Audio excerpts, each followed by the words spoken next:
أعوذ بالله من الشيطان الرجيم. بسم الله الرحمن الرحيم. الذين يأكلون الربا لا يقومون إلا كما يقوم الذي يتخبطه الشيطان من المس. ذلك بأنهم قالوا إنما البيع مثل الربا وأحل الله البيع وحرم الربا. وہ لوگ جو سود کھاتے ہیں، لا یقومون الا کما یقوم الذی یتخبطہ الشیطان من المس، وہ قیامت کے دن نہیں کھڑے ہو سکیں گے مگر اس طرح جیسے وہ شخص کھڑا ہوتا ہے جس کو شیطان نے چھو کر خبتی بنا دیا ہو۔ ذلک بأنہم قالوا انما البیع مثل الربا، یہ اس وجہ سے کہ وہ کہتے ہیں کہ بیع سود کی طرح ہی تو ہے۔ وَأَحَلَّ اللَّهُ الْبَيْعَ وَحَرَّمَ الرِّبَا، حالانکہ اللہ نے بیع کو حلال قرار دیا اور سود کو حرام قرار دیا۔ دوسرے مقام پہ اللہ تعالی نے فرمایا فَإِن لَّمْ تَفْعَلُوا فَأْذَنُوا بِحَرْبٍ مِّنَ اللَّهِ وَرَسُولِهِ، اگر تم سود سے باز نہ آئے تو پھر تمہارے ساتھ تم نے اللہ کے ساتھ اعلان جنگ کر لیا، اللہ اور اس کے رسول صلی اللہ علیہ وسلم کے ساتھ۔ یہ آیات آج اس لیے پڑھی گئی ہیں کہ اس وقت سود کا معاملہ بڑے زوروں پر ہے۔ شریعت کورٹ نے ایک فیصلہ دیا تھا اور اس فیصلے کو بھی تقریباً 30 سال ہونے کو ہیں کہ سود کی حرمت، اس کا متبادل نظام بھی گورنمنٹ کو دیا، حکومتیں آج تک لیت و لال کرتی آئیں۔ اب اس فیصلے کو نافذ کرنے کے لیے باقاعدہ جب ترتیب بنی، کورٹ نے فیصلہ دے دیا کہ یہ سود سے خاتمہ سود کا ضروری ہے، تو اس فیصلے کے خلاف ہمارا اسٹیٹ بینک اور 4 بڑے بینک، مسلم bank, commercial bank, united bank اور چوتھا، یہ 4 بڑے بینک ہیں جنہوں نے اس کے خلاف اپیل دائر کر دی ہے سپریم کورٹ میں۔ تو اس حوالے سے چند باتیں عرض کرنی ہیں کہ سود کی حرمت نص قطعی سے ثابت ہے، یہ کسی مولوی مفتی کا فیصلہ نہیں ہے۔ جس رب نے پیدا فرمایا، کائنات کا ذرہ ذرہ اس کی قدرت میں ہے، یہ اس کا فیصلہ ہے سود کی حرمت کا۔ سود خور کے بارے میں فرمایا کہ اس کی کیفیت قیامت کے دن ایسے ہوگی جس طرح کسی کو جنات کا دورہ پڑ جاتا ہے نا، وہ اپنے اختیار میں نہیں ہوتا، کبھی ادھر بھاگتا ہے ادھر بھاگتا ہے، ٹکرے مارتا ہے، گالیاں نکالتا ہے، وہ خبتی ایک پاگل کی کیفیت اس کی ہوتی ہے، وہ پاگل بن چکا ہوتا ہے۔ تو جو سود خور ہوگا قیامت کے دن تو اعلانیہ طور پہ وہ پاگل ہوگا، سود خور دنیا میں بھی اس طرح پاگل ہو جاتا ہے، مانوی طور پر دنیا میں بھی اس پر پاگل پنا سوار ہو جاتا ہے۔ آئیے اب یہ جو لوگ اپیل میں جا رہے ہیں، ظاہر بینک تو اس عمارت کا نام ہے نا، جانے والے تو وہ افراد ہیں، ان اداروں کے سربراہان ہیں اور ملازمین ہیں، وہ لوگ جانے والے ہیں۔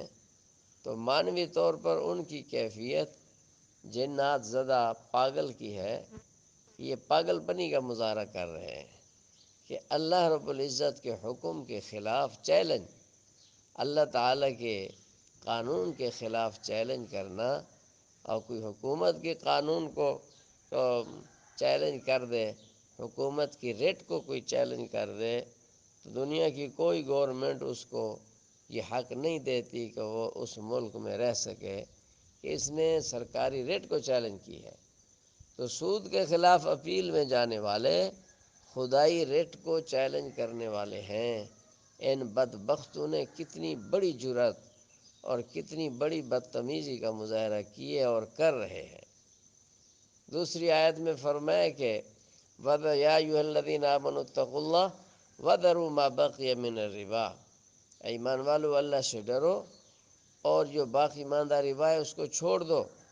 اگر ایسا نہ کرو گے فَأْذَنُوا بِحَرْبٍ مِّنَ اللَّهِ وَرَسُولِهِ، تو پھر تمہارا اللہ اور اس کے رسول کے ساتھ اعلان جنگ ہے۔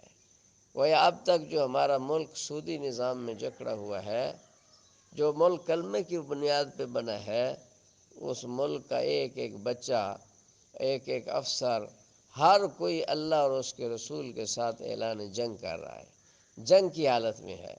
ہم جنگ کی حالت میں ہیں، کہتے ہیں ہمارا ملک ترقی نہیں کر رہا۔ جس رب نے ملک دیا اس رب کے ساتھ جنگ کی پوزیشن بنا کے پھر کہتے ہیں کہ ہم ترقی نہیں کر رہے۔ کیا جنگ زدہ ملک بھی ترقی کر سکتا ہے؟ جنگ زدہ ملک جہاں ہر وقت جنگ لگی ہوئی ہو وہ ترقی کیسے کر سکتا ہے؟ تو ہمارا ملک شروع سے آج تک اللہ اور اس کے رسول صلی اللہ علیہ وسلم کے ساتھ حالت جنگ میں ہے، اور اس حالت جنگ کے اثرات یہ ہیں کہ آج مہنگائی کا یہ طوفان ہے، آج ہر بندہ کافروں کا غلام ہے، پاکستان کا بچہ بچہ ورلڈ بینک کا غلام ہے، ہر ایک کی گردن پر لاکھوں روپیہ قرضہ ہر فرد پر ہے، بچہ پیدا ہوتے ہی لاکھوں روپے کا مقروض ہوتا ہے۔ یہ اس اعلان جنگ کا نتیجہ ہے کہ یہ ملک کا بچہ اللہ تعالیٰ کے ساتھ حالت جنگ میں ہے، تو ترقی کہاں سے ہوگی؟ دیکھو افغانستان جو 40 سال سے جنگ میں، جو ظاہری جنگ ہے، ایک ظاہری جنگ ہے ایک باطنی جنگ ہے، مگر 40 سال سے وہ جنگ زد ہے، کافروں کے ساتھ جنگ کر رہے ہیں۔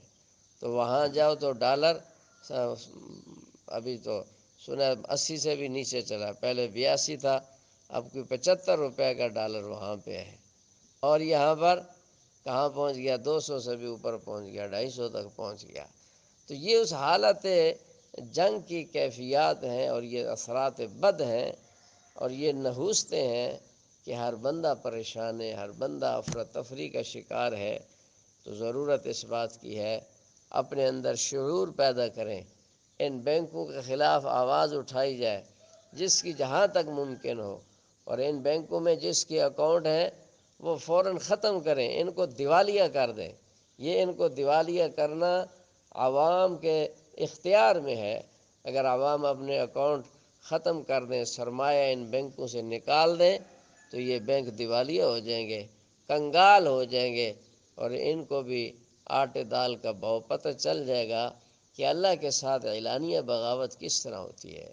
اور یاد رکھیں، اس اپیل میں جانے کے لیے جو افراد استعمال ہوں گے، ہو رہے ہیں، جو افسران استعمال ہو رہے ہیں، اور جو وکیل استعمال ہو رہے ہیں، اور جو جج اگر خدا نخواستہ ان کی اپیل کے مطابق جو جج فیصلہ دیں گے، اور حکومت کی جو مشنری، کیونکہ نیشنل بینک تو گورنمنٹ کا بینک ہے، حکومت کے جو وزراء اور جو افراد اس لعنت کے لیے، لعنت کو بحال کرنے کے لیے استعمال ہو رہے ہیں، ان سب کا ایمان بھی ختم ہو جائے گا، نکاح بھی ختم ہو جائے گا، ایمان بھی گیا، نکاح بھی گیا۔